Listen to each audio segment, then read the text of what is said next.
बहुत समय पहले की बात है। एक बार श्री गुरु महाराज जी आश्रम में विराजमान थे। उस समय बहुत सारी संगतें आ रही थी देश विदेश से। प्रवचन हो रहे थे, सत्संग हो रहे थे, भजन शुरू थे, दो समय लंगर भी शुरू थे। लंगर में उस समय खीर और कड़ा प्रसाद भी बनता था। तो उस समय जो सेवादार होते थे, सेवा करते थे दिन रात, उनको वहीं आश्रम में कमरा दिया जाता था रहने के लिए। ऐसे समय में उन मेहनती सेवादारों में एक आलसी सेवक आ गया रहने के लिए, जो केवल खीर और लंगर की लालच में आ गया कि खाना खाओ, कमरा ले लो। काम तो कुछ करना नहीं, किसी को कुछ पता तो चलेगा नहीं, भीड़ इतनी ज्यादा है। अब उसने लंगर खाया तो उसे आनंद आ गया और उसने कमरा भी ले लिया रहने के लिए। बहुत समय बीत गया, तकरीबन 3 से 4 हफ्ते बीत गए। लंगर खाने आ जाए, कमरे से बाहर ही न निकले, सिर्फ सोया रहे। संगत का ध्यान चला गया उसकी तरफ, जो दूसरे सेवादार थे। उन्होंने एक महात्मा जी से इसकी शिकायत कर दी, और शिकायत भी कैसे की, बड़ी प्यारी घटना लिखी है इतिहास में। उन्होंने ये नहीं कहा कि इसे निकाल दो, बल्कि उन्होंने ये कहा कि महात्मा जी इस बेचारे का भला कैसे होगा। उस समय सेवादार और सिख भी कितने प्यारे थे कि उसका भला ही सोच रहे हैं कि महात्मा जी उस बेचारे का भला कैसे होगा। वो तो सिर्फ लंगर खा रहा है और सोए जा रहा है, कोई भी सेवा नहीं कर रहा है, तो ऐसे में उसका भला कैसे होगा। उस पर तो वजन चढ़ रहा है, उसका नुकसान ही हो रहा। कुछ करो महात्मा जी। तब महात्मा जी ने उसे अपने पास बुलाया और समझाया कि प्रेमी, संगत में आया है तो रहने का ढंग भी सीख ले, कैसे रहते हैं। समय को सफल करना है तो जीवन को सफल करना है। तू भजन कर, नाम सिमरन कर, सेवा कर, 5 नियम कर। और अगर बैठा ही रहे, सोया ही रहे, तो किस कारण आए हो संगत में। अगर मालिक की बंदगी नहीं करनी है तो इस संसार में क्यों आए हो। कुछ कर ले, सेवा सिमरन करके अपना कर्म बना ले। इस पर उस आलसी भगत ने क्या जवाब दिया पता है? कि मैं श्री गुरु महाराज जी का भक्त हूँ, मैं उनके वचन मानूंगा, वे सेवा देंगे तो करूंगा, आपके कहने पर नहीं करूंगा। उसने बहाना बना दिया। महात्मा जी उसे देखकर मुस्कुराने लगे। तरस आया उन्हें उस पर, छोड़ दिया उसे। कहने लगे, छोड़ दो इसे, अभी इसके कोई बुरे कर्म आगे आए हैं जो ये ज्ञान नहीं ले पा रहा। इतिहास में लिखा है 6 महीने बीत गए, लंगर खा रहा है, सुबह शाम, और कमरे में सोया रहता है, कोई सेवा नहीं करता, कोई मालिक की बंदगी नहीं करता, कोई नियम नहीं निभाता, बस खाते टाइम आ जाता है। जब कभी भी लंगर शुरू होता था तो सारे सेवादार जयकारे के नारे लगाते थे। जैसे ही जयकारों की आवाज जो उसके कानों में जाती थी, वह बाहर आ जाता था। 6 महीने बाद ऐसा समय आया कि श्री गुरु महाराज जी उसके कमरे के बाहर से जाने लगे। काफी सेवादार और संगत भी श्री गुरु महाराज जी के साथ थी। संगत के जयकारों के नारे सुने तो ये आंखें मलते हुए बाहर आया। श्री गुरु महाराज जी तो अंतर्यामी है ही, वे तो सब जानते हैं। उनकी नजर अचानक इस पर पड़ी। श्री गुरु महाराज जी ने फरमाया कि प्रेमी, तुम्हें कभी देखा तो नहीं, कौन सी सेवा करते हो। इस प्रेमी ने आकर श्री गुरु महाराज जी के चरणों में माथा टेका और कहने लगा कि आपने कोई सेवा दी नहीं, इसलिए मैंने कोई सेवा ही नहीं की। सेवादारों ने और महात्मा जी ने मुझसे कहा था, पर मैंने मना कर दिया था, क्योंकि मैं श्री गुरु महाराज जी आपका भक्त हूँ, इनका नहीं हूँ। तब श्री गुरु महाराज जी ने फरमाया कि हमने तुझे कहा था सेवा के लिए, पर तूने की नहीं। तो प्रेमी कहने लगा कि मुझे तो याद नहीं, आप फरमाए मुझे सेवा और मैं भूल जाऊं, ऐसा तो हो नहीं सकता। प्रेमी, तुझसे महात्मा जी ने कहा था, और महात्मा जी ब्रह्म ज्ञानी है, उनकी रचना पर हम ही तो बैठे रहते हैं। महात्मा जी ने जो फरमाया समझो हमारे वचन हुए हैं। महात्मा जी ने कहा समझो हम नहीं कहा, पर तुमने हमारी तो बात ही काट दी, सेवा नहीं की। और ऐसे काम कर रहा है, सेवा नहीं कर रहा, लंगर खा रहा है, केवल अपने ऊपर वजन चढ़ा रहा है। तो वह प्रेमी कहने लगा कि आप मुझे कोई भी सेवा दो, मैं करने के लिए तैयार हूँ, कोई भी सेवा हो, पर मैं और किसी की बात नहीं मानूंगा। मैं आपका भक्त हूँ, आपका प्रेमी हूँ, आप जो हुक्म करेंगे वह मैं करूँगा। तब उस समय श्री गुरु महाराज जी गंभीर हो गए, कहने लगे कि देख, सेवा का समय तो तेरे हाथ से निकल गया, क्योंकि तेरा जीवन समाप्त होने वाला है 8 घड़ियों में। तेरे पास केवल 8 घड़ियां बाकी हैं तेरे जीवन की। अब क्या सेवा करेगा। ना सिमरन किया, ना सेवा किया, ना ही 5 नियम निभाए, संगत में आकर खाली बैठा रहा, सिर्फ अपने आलस की वजह से। अब 8 घड़ियों में क्या कर लेगा। अगर सच में तू कहता है कि हमारे वचन मानेगा तो वचन मान, फिर अगर तू वचन मान लिया तो तू नरकों में नहीं जाएगा, तेरा कल्याण हो जाएगा, तेरे सारे पाप बख्श दिए जाएंगे। तो वह प्रेमी हाथ जोड़कर श्री गुरु महाराज जी से कहने लगा कि श्री गुरु महाराज जी फरमाइए, अगर मेरा जीवन समाप्त होने ही वाला है तो आपका वचन मान कर ही जाऊंगा। तब श्री गुरु महाराज जी ने कहा कि अभी जंगल में चला जा, क्योंकि समय कम है, लकड़ियां इकट्ठा कर और जंगल में खुद को आग लगा दे। और अगर तूने ये हमारा वचन मान लिया तो तेरे सारे पुराने पाप माफ हो जाएंगे। तुझे यह हमारा वचन मानना ही पड़ेगा, फिर तुझे लेने यमदूत नहीं आएंगे, देवता आएंगे।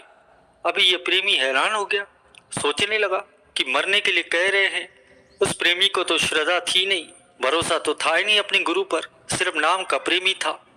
चल तो पड़ा जंगल में और मन ही मन दूसरे सेवादारों को कोस भी रहा था कि उन्होंने मुझे फंसा दिया, मेरा आराम करना, मेरी नींद उन्हें अच्छी नहीं लगी, इसीलिए उन्होंने श्री गुरु महाराज जी से मेरी कंप्लेंट की और मुझे ये सजा दिलवा दी।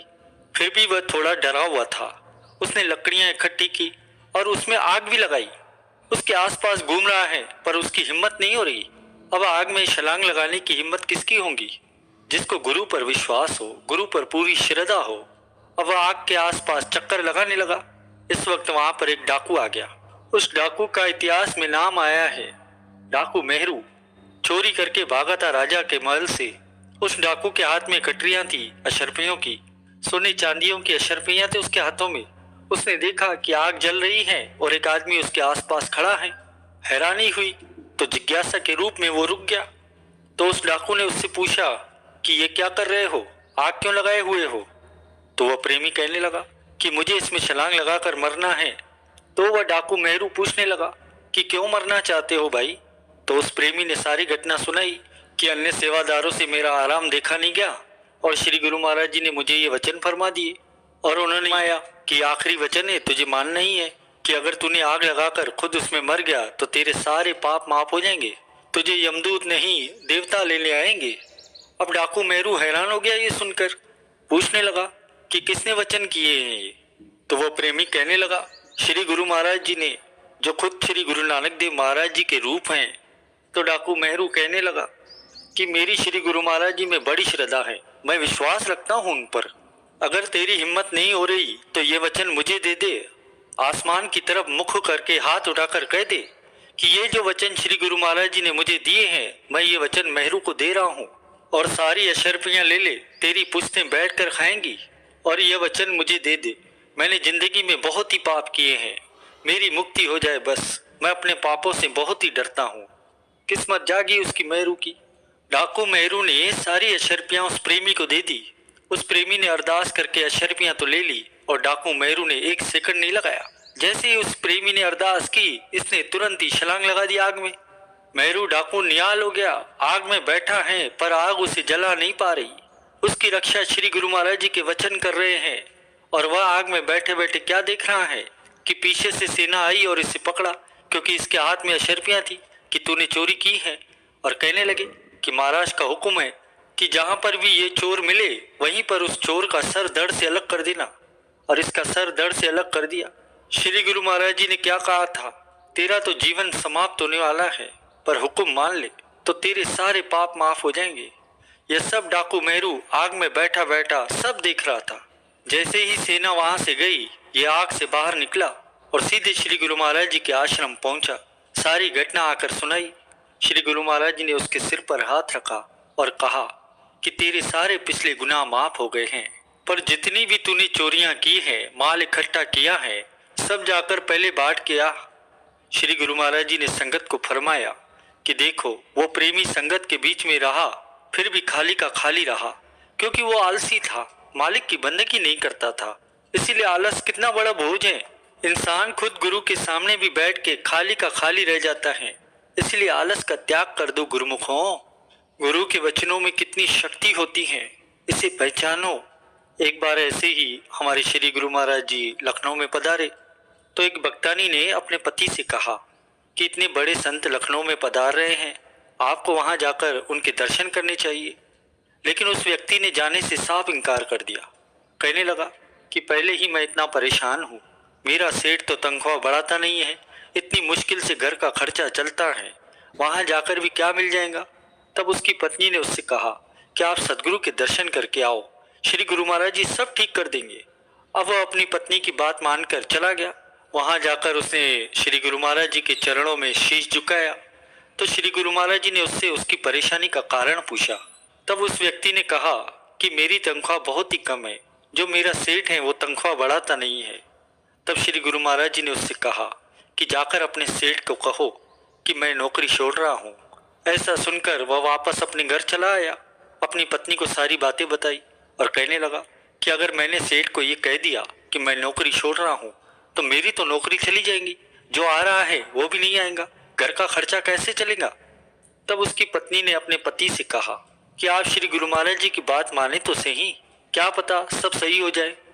अगले दिन वह सेठ के पास पहुंचा और जाकर सेठ से कहा कि सेठ जी, मैं आपकी नौकरी छोड़ रहा हूं क्योंकि मेरा खर्चा इस तनख्वाह से नहीं चल रहा, आप किसी और को रख लें। ऐसा सुनते ही सेठ ने उससे कहा कि मैं आज से ही तुम्हारी तनख्वाह दुगनी करता हूँ। यह सुनकर वह व्यक्ति मन ही मन खुश होने लगा और अपने गुरु महाराज जी को याद करने लगा कि सदगुरु के वचनों में कितनी शक्ति है। उनके वचन माने तो मेरा कितना बड़ा फायदा हो गया। जो माने सतगुरु वचन तिनके दुख सब दूर, सुख संपत्ति तिनके सदा बनी रहे भरपूर। एक बार किसी भक्त ने श्री गुरु महाराज जी के चरणों में विनय की कि श्री गुरु महाराज जी, आप दिन रात गुरुमुखों के कल्याण के लिए लगे रहते हैं, तो कभी आप आराम क्यों नहीं करते। तब श्री गुरु महाराज जी ने एक कथा सुनाई प्रेमी को कि एक बार हजरत मूसा ने खुदा से कहा कि तुम 24 घंटे काम पर लगे रहते हो, तुम आराम क्यों नहीं करते, क्या तुम्हें कोई थकावट नहीं होती। तो उस समय भगवान जी मुस्कुरा उठे। भगवान ने मूसा से कहा कि मूसा, 2 गिलासों में दूध भर कर ले आओ। मूसा 2 गिलासों में दूध भर कर ले आया। रात का समय था। अब भगवान ने कहा कि मूसा, अब ये दोनों गिलास पकड़ करके बैठ जाओ और ये दोनों गिलास टकराने नहीं चाहिए और ना ही इनमें से दूध गिरना चाहिए। तब कुछ समय के बाद मूसा को झपकी आ गई। अब जैसे ही झपकी आई, गिलास नीचे गिर गए और सारा का सारा दूध ही गिर गया। तब भगवान हंसने लगे और मूसा ने अपनी गलती की माफी मांगी। तब भगवान ने उससे कहा कि मूसा, इसमें तुम्हारी कोई गलती नहीं है, ये तो तुम्हारे प्रश्न का जवाब है। जैसे तुम्हें एक झपकी आने पर ये गिलास आपस में टकरा गए और सारा दूध नीचे गिर गया, ठीक इसी तरह अगर मुझे झपकी लग गई तो आसमान और धरती आपस में टकरा जाएंगे, इसलिए मैं सदा जागता ही रहता हूँ। तब श्री गुरु महाराज जी ने प्रेमी से फरमाया कि इसी तरह अगर हम भी सो जाएंगे तो सारी दुनिया कैसे चलेंगी। जब गुरुमुख सुरक्षित रहते हैं और काल माया से बचकर भक्ति करते हैं तो हमें खुशी मिलती है। वीडियो लाइक करना, सब्सक्राइब करना। Thank you so much.